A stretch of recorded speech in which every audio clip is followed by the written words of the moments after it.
up mga ka-best friend? Yo, yo, yo! Buwan naman doon sa malaktas.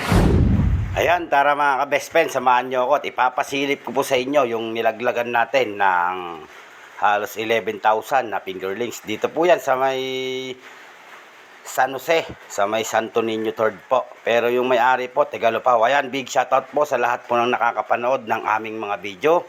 Ayan, pa-share po yung ating mga video para yung iba po na hindi pa po gaanong marunong na mag-alaga, magkaroon po sila ng konti-konting idea. Ayan, kung bago ka pa lang sa aming mga video at napadaan ang aming mga video dyan sa cellphone mo, ayan, paki-subscribe po ang aming YouTube channel. Ayan po, ka-best friend lang po. At paki-follow nyo na rin po yung ating bagong FB page. Ayan po, ka-best friend po 2.0. Ayan, maraming salamat na po agad mga ka-best friend sa mga magsusubscribe po at saka po sa magpa-follow. Ayan, makakaasa po kayo mga ka-best friend na laging quality yung ibibigay namin na mga pang-alaga nyo. Ayan, big shoutout po sa lahat po ng nakakuha sa amin ng mga fingerlings. Ayan, big shoutout din po sa mga bago, yung mga new natin na mga customer. Ayan, bali 4 na buwan po yan mga ka-best friend ha.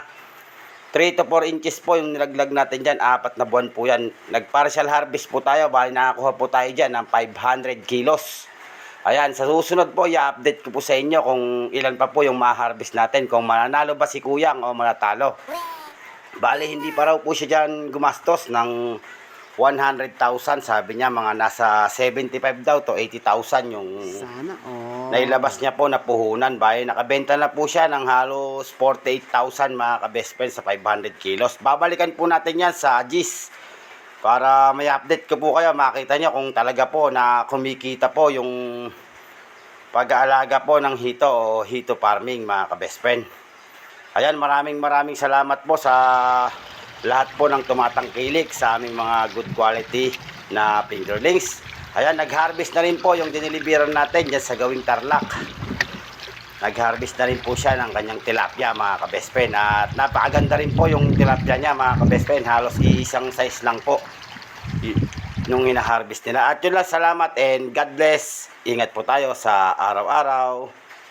Thank you.